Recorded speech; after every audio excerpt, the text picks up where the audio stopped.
afternoon, reading room. How are you? I'm Dr. Annette Feravich, and we are here in the classroom, Healthy Mind, Body, Spirit. I am here to read in our reading room.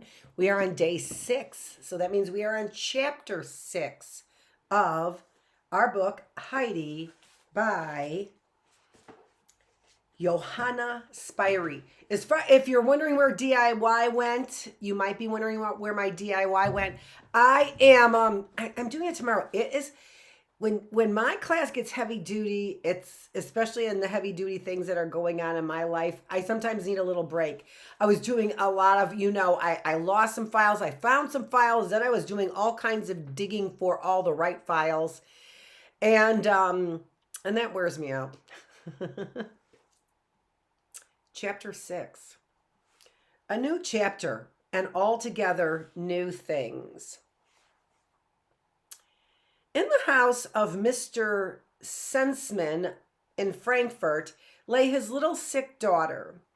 In the comfortable armchair she reclined all day and was rolled from one room to another. She was in the so-called study, which adjoined the big dining room and in which all sorts of pretty things were arranged and disposed in such a way as to make it look attractive and prove that it was the place where the family usually lived. A large, handsome bookcase with glass doors showed whence the room derived its name, and here the lame daughter of the house had her daily lessons. Clara had a small, pale face, out of which looked 2 gentle blue eyes, which were fixed at this moment on the face of the large wall clock, whose hands seemed today especially to move slowly.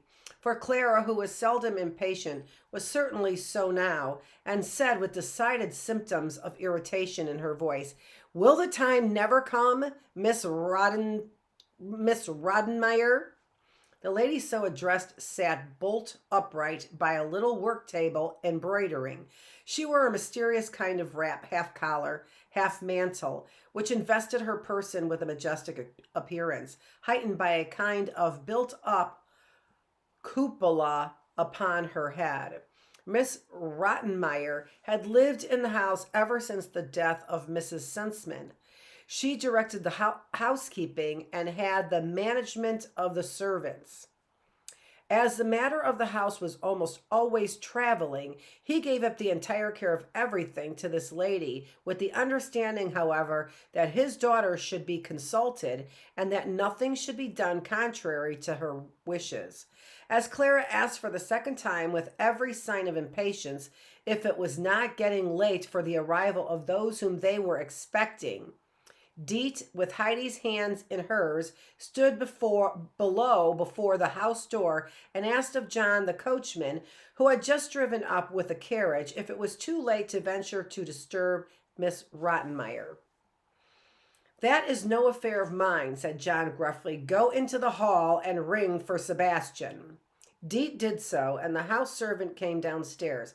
He had big round buttons on his coat and almost as big eyes in his head.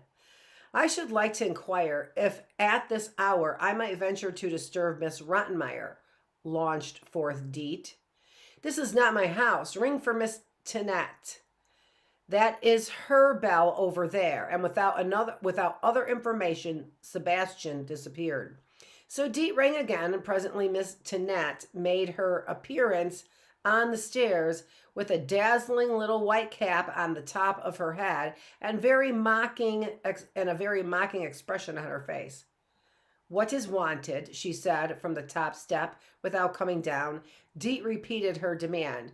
Miss Tinette disappeared but came quickly back again, saying, "You are expected."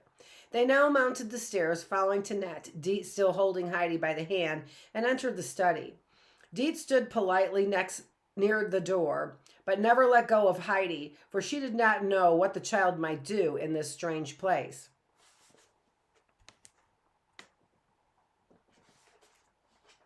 Miss Rottenmeier rose slowly from her seat and came nearer to examine the newly arrived playmate of the daughter of the house.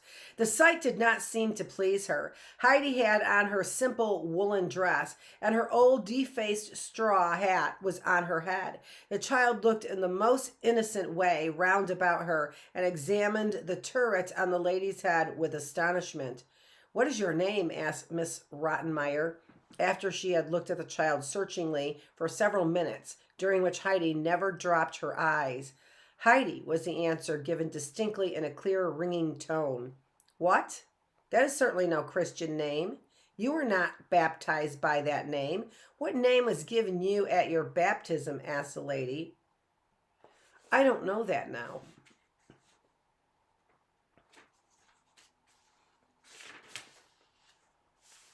"Is that a proper reply?" said the housekeeper, slowly shaking her head. "Is the child simple or pert, Miss Deet?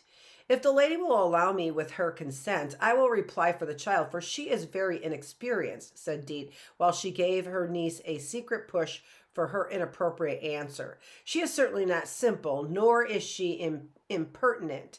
Of that she knows nothing. She means everything just as she says it. Today is her first appearance in the presence of gentlefolk, and she has no knowledge of good manners, but she is a docile child and willing to learn, if the lady will teach her and show her what to do. Her name at baptism is Adelheid, after her mother, my late sister." "Good now, that is something like a name that one can say," replied Miss Rottenmeier, but added, "Miss Deet, I must say to you that the child strikes me as very strange, considering her age.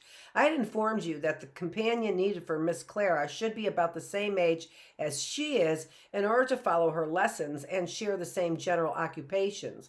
Miss Clara has passed the 12th year. How old may this child be?" "With your leave, madam," began Deet again, "I am not exactly sure about the age, how old she is. She is really somewhat younger than that. Not much, however. I cannot say with precision. Perhaps in her 10th year, or thereabout, as I believe. I am just 8 years old. My grandfather told me so," said Heidi. "What do you say? Only 8 years old? 4 years too young. What does this mean? And what have you learned? What books have you studied?" broke forth Miss Rottenmeier. "None," was the answer. "What? How then have you learned to read, child?" "I have not learned to read. Not Peter either." "Merciful heavens, you cannot read? Cannot really read at all?" cried Miss Rottenmeier in great surprise. "Then what have you learned?" "Nothing," replied Heidi truthfully. "Miss Deet," said the housekeeper after a pause in which she strove to regain her composure, "I find nothing here that accords with our agreement. How could you bring me such a creature?" Deet, however, had no idea of allowing herself to be frightened off in this wise. She replied with confidence, "If the lady will pardon me, the child exactly agrees with what is wanted. The lady told me that she sought for some child utterly unlike any other children, and I chose this one, for bigger children are no longer so simple and truthful, and she seemed to me to answer the description as if made to order. But now I must be going, for my employers expect me. I will come again as soon as they can spare me and inquire how it is with her."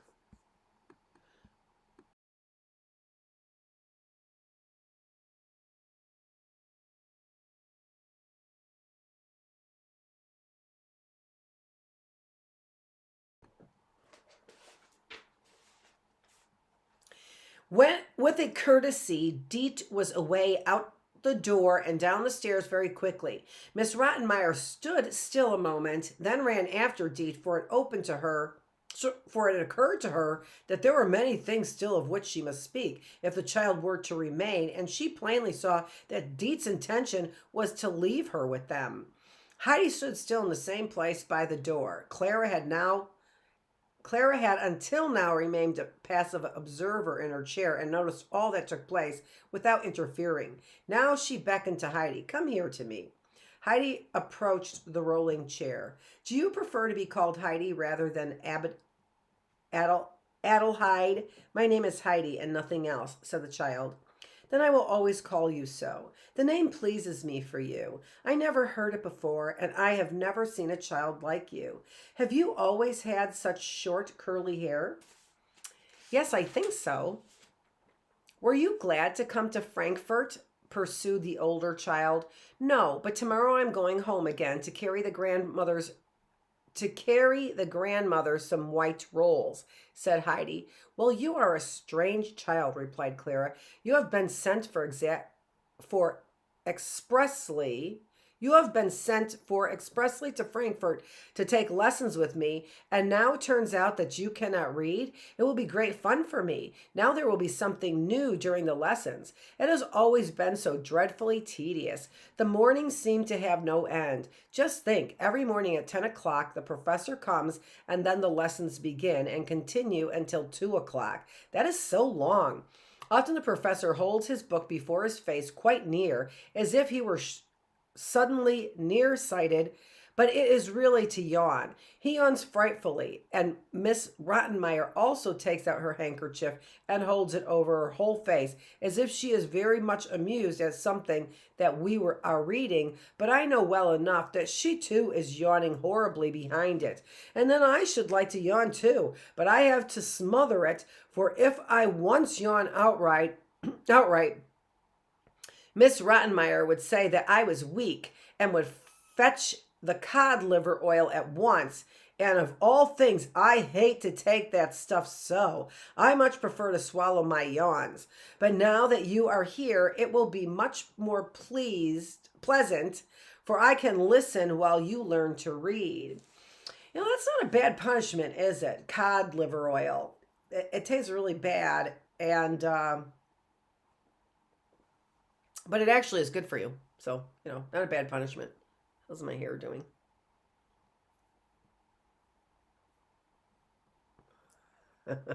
Great. Oh, Heidi shook her head very thoughtfully when the question came of learning to read. At this moment, Miss Rottenmeier came back into the study. She had not been able to call Deep back and felt very much excited, as she had many things to ask her and to tell her that seemed absolutely necessary. She had undertaken this business on her own responsibility, and now that it did not seem likely to prove satisfactory, she was anxious to get out of it. So she ran in her agitation from the study to the dining room and back again, turning immediately about to go again through the same process, when, lo, there was Sebastian, and she ran plump against him.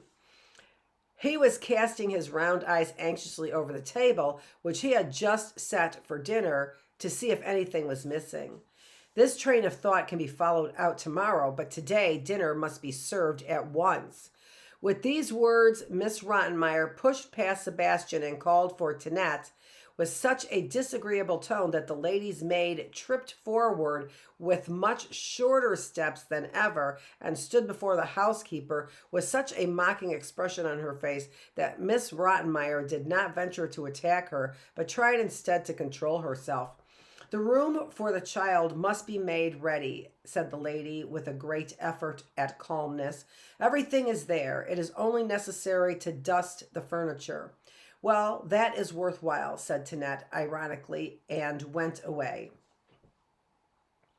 Sebastian now threw back the folding doors between the dining room and the study with a decided bang. He too was very much excited, but dared not show up before Miss Rottenmeier. So he walked into the study to roll Clara's bath chair to the table. Whilst he was adjusting the handle at the back into its proper position, Heidi placed herself in front of him and regarded him fixedly. Suddenly, as he could bear it no longer, he shouted out, "Well, what do you find so wonderful about me?" and returned the child's stare in a way he would not have dared to do had the housekeeper been present, but she already stood on the threshold and heard Heidi's answer. "You look exactly like Goat Peter." Horrified, Miss Rottenmeier could only clasp her hands. Now that child is thowing the servants, said she half aloud. The creature passes all understanding. The chair being rolled to the table, and Clara carefully placed it in her seat, The housekeeper took that next to her young mistress, and Heidi was directed to take the opposite chair. As there was no one else at table, Sebastian had plenty of room for the service and seats being far apart. Near Heidi's plate was a beautiful white roll. The child looked at it with delight. The resemblance to Peter that she had discovered must have inspired her with confidence, for she sat perfectly still and did not stir until Sebastian came round with her with the big dish to help her to baked fish. Then she pointed to the bread and asked, "May I have that?" The servant nodded assent, casting meanwhile a long glance at Miss Rottenmeier, for he was curious to see the effect it had on her. In a moment, the child had seized the roll and stuffed it into her pocket. Sebastian made a wry face, for the desire to laugh overtook him, but he knew that it would not be tolerated. Stolid and unmoved, he stood before Heidi, as he dared not speak and still less leave the room until the service was over. Heidi stared at him for some time and then asked, "Shall I eat some of that?" Sebastian nodded again. "Then help me," she said, and looked quietly at her plate. Sebastian's grimaces now became alarming, and the dish in his hand began to shake ominously. "The dish may be set upon the table. We are served for the present," said Miss Rottenmeier with severity. Sebastian vanished instantly. "I see, Adelheid, that I must instruct you in everything from the beginning," said the housekeeper with a deep sigh. "In the first place, I will tell you what is proper when you are at the table," and a minute description followed of all the etiquette required while being served. "Then you must particularly remember not to talk to Sebastian while he is waiting on us at table, and indeed never speak to him unless you have a message to deliver or a necessary question to ask, and then only as you or he. Do you hear? Never let me again hear you address him otherwise. Tinette, too, should be addressed as you, Miss Tinette. You must address me as all the others do. Clara will tell you herself what she wishes to be called." "Clara, of course," said the latter. Now followed a quantity of instructions and rules about getting up and going to bed, entering and quitting a room, about being orderly and closing the doors. In the midst of it all, Heidi fell fast asleep, for she had risen that morning at 5 o'clock and had made a long journey. The poor child leaned her head back in her chair and slumbered. At last the lady had finished her directions. "Now think it over, Adelheid," she said. "Have you understood it perfectly?" "Heidi has been asleep this long time," said Clara, smiling with delight. Certainly for the lame girl, this dinner had been the most diverting that she had ever known. "I have never imagined anything like one must endure with this child," said Miss Rottenmeier very angrily, and she rang the bell with such violence that Sebastian and Tinette came running in together.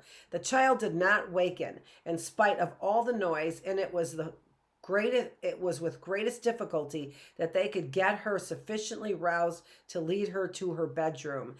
They had to go through the dining room, the study, Clara's room, and Miss Rottenmeier's before they reached the corner chamber, which was hers. That's it for today. That was chapter 6. I will be back on Tuesday to be reading chapter 7. Remember, we're 3 days on and 4 days off, although I will be on tomorrow sometime to give us our DIY. Our DIY is just heavy duty. I read some new things, and it was in looking up and trying to organize myself as I was organizing things from my very first early bird class. I spent time in the interim during lunchtime organizing as opposed to reviewing, and this is heavy duty stuff that needs to be reviewed. So I will do some more reviewing to make sure I have everything ready, and I will likely be on tomorrow with our DIY psychologist. This is Dr. And you know, by the way, this whole evolutionary theory is a psychological theory as well, right? So there's evolutionary psychology. So the whole psychological field, you know, barring people like me, but buy into this theory. So it is a DIY psychologist for you to looking into our roots, life. How did it get here? This is Dr. Annette Feravich. Join me tomorrow. Be looking for my live and be looking for my other videos as well. Thanks for joining me here in the reading room where we are reading the classic story Heidi.